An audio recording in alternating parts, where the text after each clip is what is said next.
Só quem tem sabe o quanto dói. Secreção nasal, dificuldade de respirar, dor, sensação de peso ao redor dos olhos, cansaço, tosse e por aí vai. Essa é a senhora sinusite, que atinge cerca de 30 milhões de brasileiros por ano. Para sabermos mais sobre essa doença, dos sintomas até o seu tratamento, convidamos ao Sempre Bem um médico otorrino, Dr. Davi Garcia. Tudo bom, doutor? Tudo bem. E o publicitário Elton Dantas, ele que tem uma sinusite crônica. Doutor, eu comecei falando alguns sintomas da sinusite, mas quais são os principais? Aqueles que, se você apresenta, com certeza você tem sinusite. É bem comum essa dor, essa sensação de pressão na face, bem como nariz entupido, nariz escorrendo também. Todos esses sintomas são comuns, mas eles não são específicos da sinusite. Outras condições, como até mesmo uma gripe, podem também dar esse tipo de sintoma. E, na verdade, clinicamente, uma sinusite é difícil de diferenciar totalmente de uma gripe. Um dos principais critérios que a gente utiliza é o fator tempo, ou seja, uma sinusite, na maioria das vezes, é aquela gripe que demora muito tempo a ficar boa. Entendi. E tem pessoas que apresentam tosse, né? É o seu caso, Elton? Eu nunca... Tosse, um pouco de pigarro. Eu sofro desde criança. Eu particularmente não sabia que tosse era um dos sintomas da sinusite. Sim, a tosse é um sintoma bem frequente em sinusite, principalmente em crianças. Né? E ela, na verdade, ela pode acontecer por alguns motivos. Um deles é um motivo alérgico, que a alergia é um dos fatores que também está associado à ocorrência de sinusite. E outro é o que a gente chama de descarga pós-nasal. Agora, doutor Davi, a sinusite, ela nasce sinusite ou ela pode advir de uma complicação, de uma gripe, de um resfriado?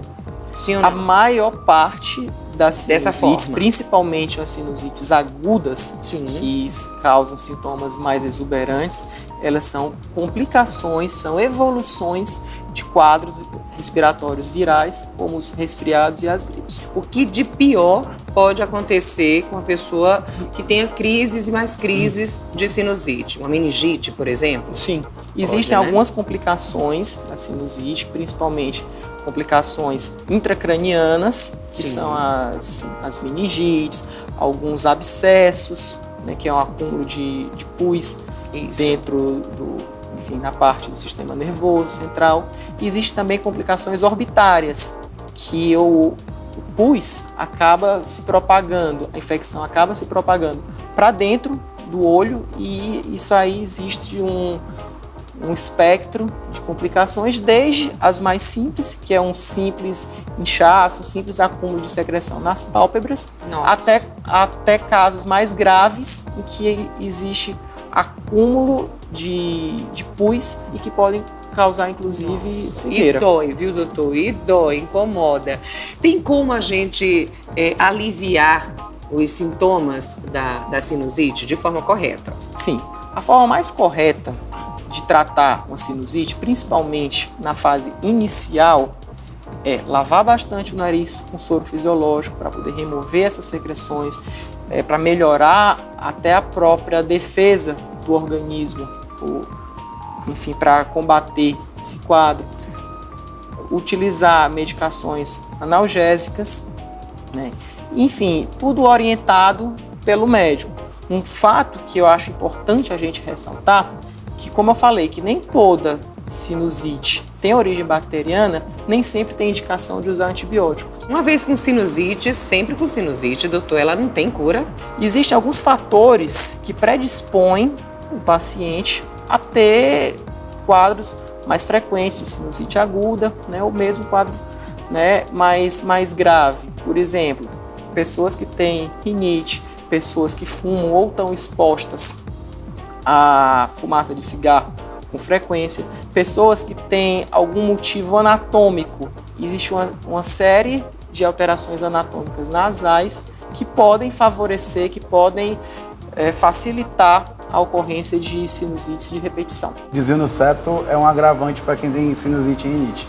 Dependendo da gravidade do desvio de septo, pode ser realmente Eu já ia perguntar isso, quando é que acontece aí as suas crises? Pelo menos, dependendo da época do ano, sol, chuva, ar-condicionado de carro, então isso me prejudica muito. Isso é uma característica bem marcante mesmo dos pacientes alérgicos, nas variações de temperatura, em épocas que existe uma maior exposição a poeira, a pólen, como por exemplo na época que venta mais, né? Isso é bem comum em lugares que tem uma época do ano que esfria realmente.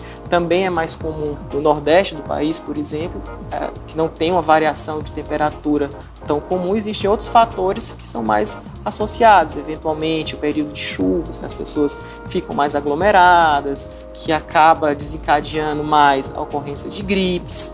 Doutor, o fator genético, ele influencia? Eu tenho um filho de 1 ano.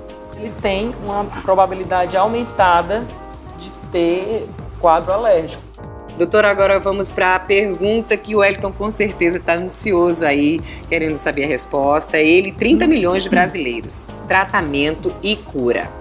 A maioria das pessoas que têm um quadro de sinusite não vão se tornar pacientes com sinusite. Elas vão ficar boas. Outras pessoas já vão ter a necessidade de utilizar um antibiótico. Outras pessoas que têm sinusites de repetição podem necessitar um tratamento clínico de manutenção, um tratamento profilático, né? E o tratamento também de causas de base, ou seja, de fatores que podem desencadear a alergia. Doutor Davi, Wellington, muito obrigada pela presença de vocês. Doutor Davi deu uma verdadeira aula. Estamos todos agora PhD em sinusite. Muito obrigada, viu, doutor Davi? Um prazer. Wellington, boa sorte aí nas suas crises Obrigado. de sinusite. Tomara que você se cure logo.